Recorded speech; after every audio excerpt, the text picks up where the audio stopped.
Johnny Carson faced 11 catastrophic live television interview disasters on The Tonight Show that tested even the master host's ability to control what happened on camera. A lot of people, when you're on the show, they write me and they call and they say, why does Charles Grodin treat you so shambly? Doesn't he like you? What is it? I mean, you want to address that or speak to that question? Number 1, Oliver Reed and Shelley Winters interview. Women's movement, big in England also? Always. But the women in England are quite good. They're always in the kitchen, so you can't hear them when they shout. Do you think that's what they should be? I think that most women are very happy in the kitchen. September 26, 1975, gave The Tonight Show one of the most dramatic confrontations in talk show history. British actor Oliver Reed, apparently impaired, sat down next to Oscar winner Shelley Winters on Johnny Carson's show and immediately began insulting women's equality on national television. Women are very happy in the kitchen simply because it means that they're feeding their children and looking after their man. I think that the time arises when a woman is put out to work. That's a bad deal because then they're going to fight who's going to cook and who's going to wash up. Yeah. I think that a woman's place is looking after her man and her children. Shelley Winters didn't hesitate. Winters rose from her chair and dumped her drink directly over Oliver Reed's head on camera, while the studio audience gasped. In the women's liberationists, if they thought about that, shh, quiet, woman.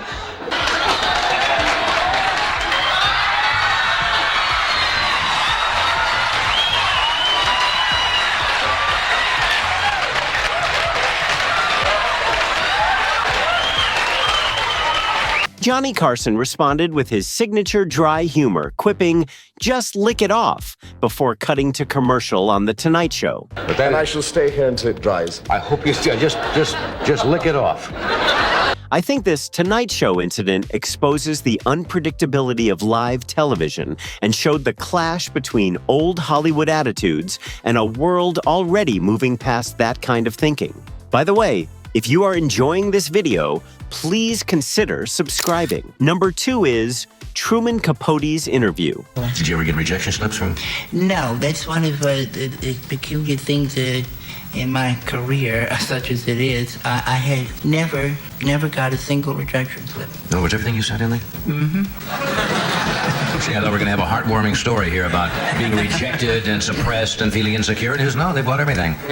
When celebrated author Truman Capote sat down with Johnny Carson on May 20th, 1975, alongside Joan Rivers, audiences expected literary charm. What viewers witnessed instead was an exercise in narcissism that left Carson struggling to keep the segment from collapsing entirely.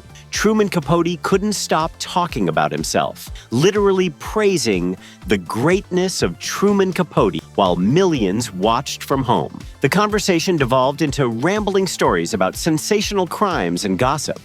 It's a case that's in a Midwest, rural town in the Midwest.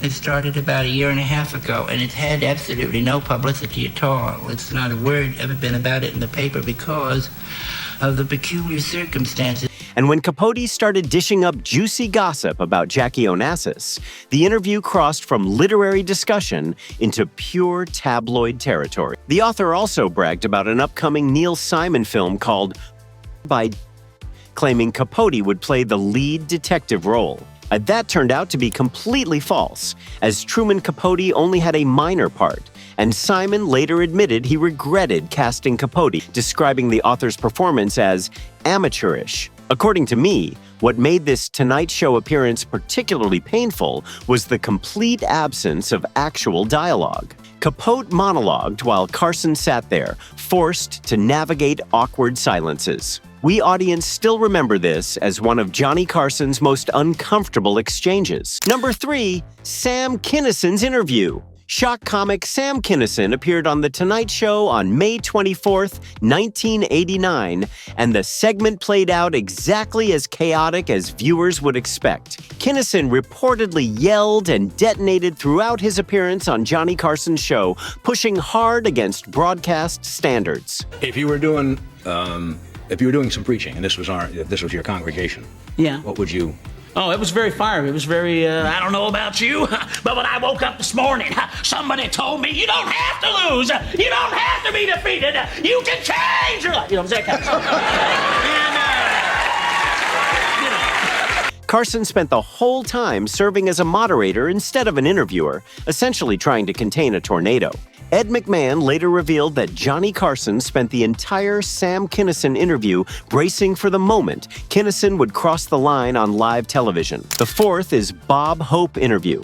It's tough that last mile is tough.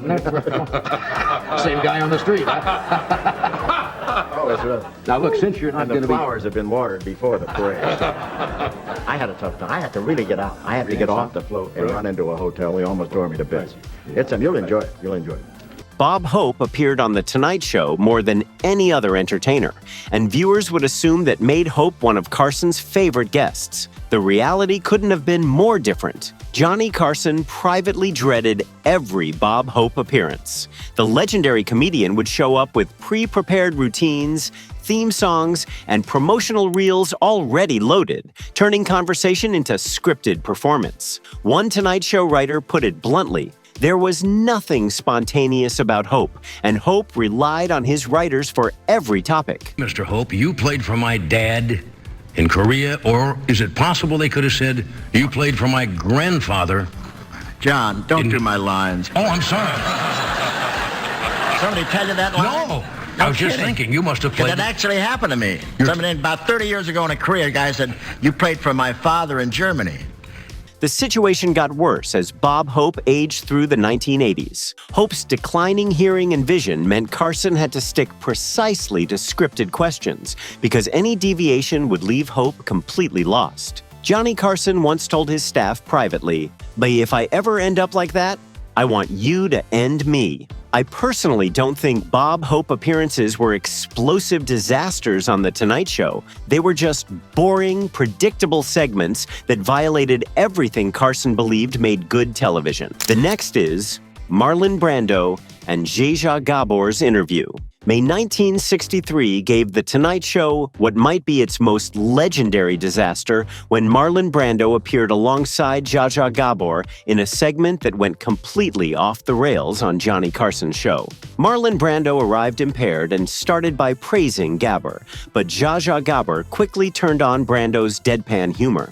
When Marlon Brando told a weak knock-knock joke on The Tonight Show, Gabor sneered, "Only for Marlon Brando would they applaud for that." Then, Zsa Gabor launched into an extended pitch for her face cream until Brando finally snapped, "Are we going to have to sit here all night and listen to your crappy plugs?" Insults flew back and forth on The Tonight Show until, according to reports, Gabor actually stormed off the set completely. You're leaving Johnny Carson to manage the disaster. People still cite this as one of Johnny Carson's most chaotic Tonight Show interviews, a perfect example of what happens when two massive egos collide on live television. The sixth worst interview is Caroll Burnett's 1960 interview. I'm not a stand-up or anything. So I thought, what am I going to do? I decided, and I didn't tell Johnny, that I would be the world's worst guest. Caroll Burnett once sabotaged her own Tonight Show interview on purpose, and the result became one of the most excruciatingly awkward segments in the show's entire run. Nerves took over, and Burnett decided to play the world's worst guest by answering every question Johnny Carson asked with only yes or no.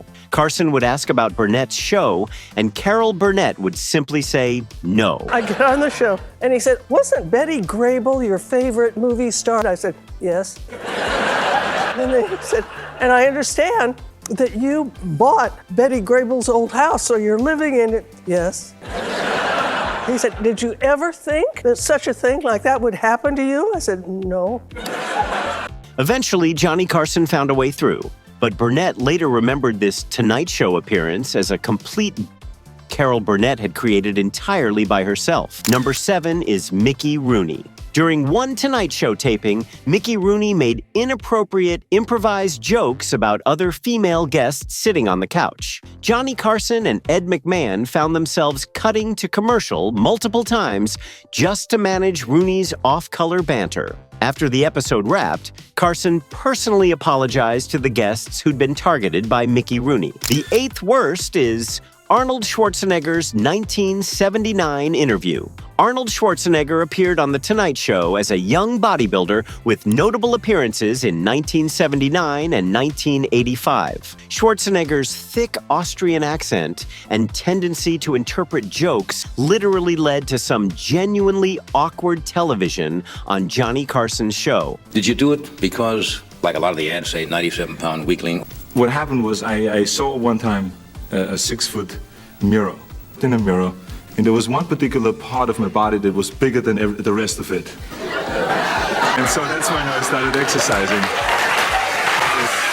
Very simple.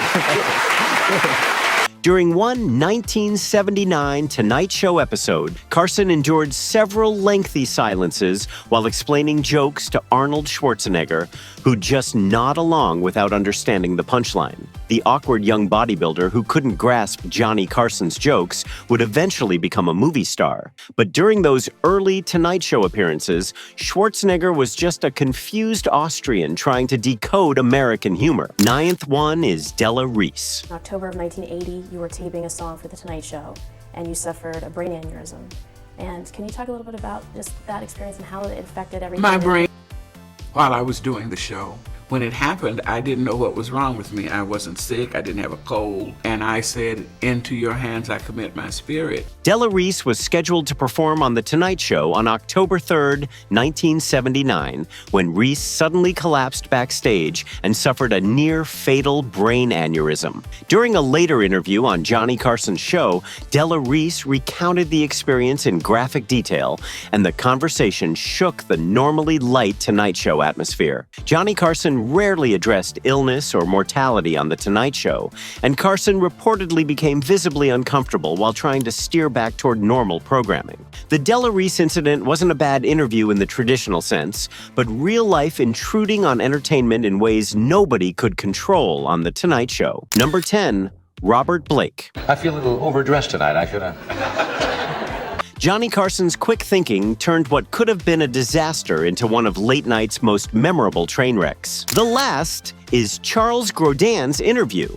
A lot of people, when you're on the show, they write me and they call and they say, why does Charles Grodin treat you so shambly? Doesn't he like you? What is it? I mean, you want to address that or speak to that question? I don't know what to do when I'm out here because most of the reasons people come on a talk show, I can't really do that. Charles Grodin didn't just have bad interviews with Johnny Carson. The comedian turned terrible interviews into performance art on The Tonight Show. Grodin built a contrarian persona designed for talk shows, and on The Tonight Show, Grodin would feign hostility, snap at Carson, and play a persnickety character that transformed every conversation into what felt like a tense family argument. If you wanted to check whether this impotence was based on physical or psychological reasons, what you do is in the morning, when you wake up, if those stamps are canceled, then you will know that your problem is psychological. Fred, you want to put the stamps away and talk to me a second? You're not supposed to put them on this early in the evening. You just wait till you go to bed tonight. After only 2 appearances, Johnny Carson offered Charles Grodin an exclusive contract as a guest because producers knew Grodin's segments would deliver memorable television. In one 1990 moment on The Tonight Show, Grodin fired back at Carson, "I'm so sensitive, I really can't answer a question from someone who's not interested." Your attitude would be disdain. When I tried to talk about my book in the hardcover, you said, $18.95, that's a lot of money for a book. You remember those things? Yes, I do. I didn't know you were that sensitive. You actually remember that. I'm so sensitive, I really can't answer a question from someone who's not interested in the question. I'm very interested in the question. It's all right. It's okay. I'm used to it. What made these Tonight Show interviews so unusual was how everyone involved understood the joke. Charles Grodin wasn't actually hostile. Johnny Carson wasn't genuinely annoyed. But the line between performance and reality got so thin that viewers could never quite tell what they were watching. Johnny Carson's genius on The Tonight Show wasn't just conducting great interviews. Carson's real talent showed in surviving the terrible ones without letting the audience see him sweat. These 11 disasters showcase the genuine risks of live television on The Tonight Show in an era before 7-second delays delays and careful screening. Guests showed up drunk to Johnny Carson's show, feuded with each other on camera, made inappropriate remarks, or simply refused to cooperate. Johnny Carson navigated every disaster on The Tonight Show with grace, wit, and improvisational skill that's rarely been matched. Whether Carson endured Bob Hope's scripted monotony, survived Charles Grodin's fake hostility, or broke up a fight between Marlon Brando and Gabor, Johnny Carson always found a way through. That's exactly why, even after retirement, people still remember Johnny Carson as the king of late-night television, because anyone can host a good show when everything goes right, but it takes a true master to save a show when everything goes wrong on The Tonight Show. Thanks for watching. Like and subscribe.